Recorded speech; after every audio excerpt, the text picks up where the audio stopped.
Tu t'es déjà demandé pourquoi certaines personnes vont avoir des taux d'intérêt extrêmement bas quand ils vont emprunter pour quelque chose alors que toi, tu n'es même pas capable d'emprunter pour un vélo? La réponse réside dans 3 chiffres, c'est simplement ta cote de crédit. Et aujourd'hui, je vais démystifier cette cote pour toi. Tu vas savoir comment tu vas pouvoir augmenter ton pouvoir d'emprunt et avoir les meilleurs taux. Je suis Nassim Arani, courtier immobilier chez EXP Realty et sur cette chaîne, je partage des astuces immobilières et financières qui font la différence pour toi. Tu auras compris qu'une cote de crédit élevée peut débloquer des belles opportunités financières, autant pour emprunter pour une voiture ou une maison.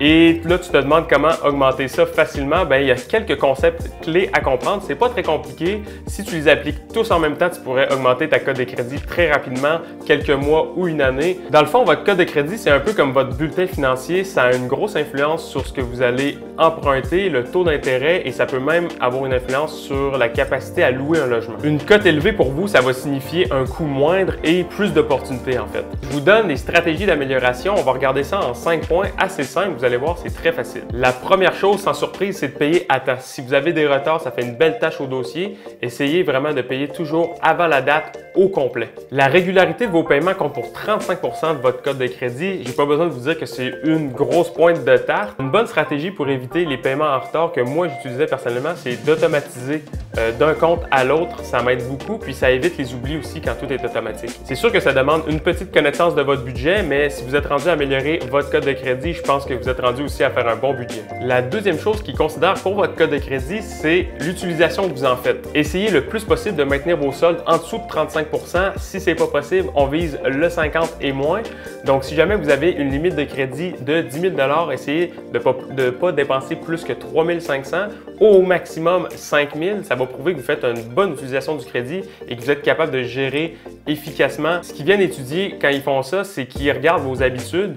Si vous avez l'habitude d'avoir vos cartes de crédit toujours au plafond, ils vont peut-être se dire que vous êtes plus à risque qu'un autre. Donc, c'est pour ça qu'ils disent de maintenir en dessous de 50 et idéalement en dessous de 35% de toute votre solde, et ça, c'est toutes vos cartes de crédit y compris. Un bon truc aussi, c'est que si vous dites que 35 ou 50% c'est pas assez, bien, vous pouvez augmenter votre limite. Donc, si vous passez de exemple 1000 $ à 5000 $, on s'entend que votre 50% augmente beaucoup, donc vous passez à 2500 à la place de 500, donc vous avez en masse. Et si vous êtes sûr de jamais dépasser 2500, ça peut être une très bonne idée. Personnellement, c'est ce que j'ai fait et ça m'a été bénéfique. Une autre chose qui est considérée, c'est l'ancienneté de votre crédit. Donc, plus vous avez un historique qui est long, plus ils sont capables de vous étudier, d'étudier. Encore une fois, si jamais vous avez des cartes de crédit que vous n'utilisez plus, gardez-les quand même actifs.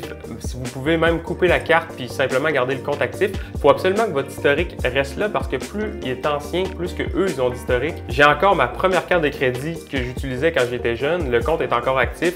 Je fais plus trop de transactions dessus parce que je suis rendu avec des cartes de crédit un peu plus avantageuses, mais le compte est toujours actif et de temps en temps, je passe une transaction dessus. Ça maintient aussi mon historique de crédit, c'est pour cette raison que je garde le compte actif. Une chose aussi à faire attention, c'est les demandes de crédit que vous faites. Donc, plus vous faites de demandes pour du crédit, plus ça peut entacher votre dossier.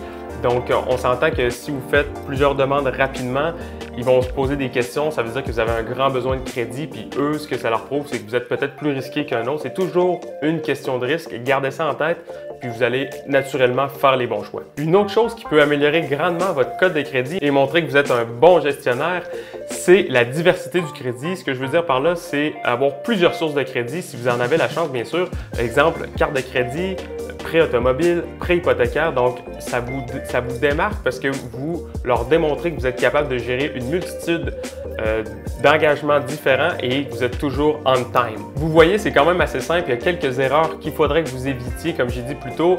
La première, c'est fermer vos comptes. Donc, n'oubliez pas, plus vous avez un gros historique de crédit, mieux c'est. N'utilisez pas la totalité de votre solde de crédit. Essayez de rester en dessous du seuil de 50%, idéalement 35%. Et postulez pas pour plusieurs demandes de crédit en peu de temps. Ça va faire une belle grosse tâche. Si vous évitez ces quelques petites erreurs, ça va être assez facile. C'est pas très compliqué. Si vous les faites toutes en même temps, c'est là que vous allez avoir une amélioration assez rapide. Si vous n'êtes pas capable de tout faire en même temps, c'est pas grave. Au moins maintenant, vous en êtes conscient, donc ça va être plus facile de s'améliorer. Je suis curieux de savoir s'il y a des stratégies que vous avez appris, que vous allez appliquer. Vous pouvez me l'écrire dans les commentaires, j'aimerais bien savoir. Si vous avez trouvé cette vidéo utile, abonnez-vous et partagez-la avec un maximum de personnes et activez la petite cloche pour ne rien manquer de mes prochains conseils. N'hésitez pas à m'écrire dans les commentaires si vous avez des questions ou des sujets que vous vouliez que j'aborde dans le futur. Et si vous avez un projet sérieux, n'hésitez pas à me contacter personnellement. Encore une fois, toutes mes infos sont dans la description.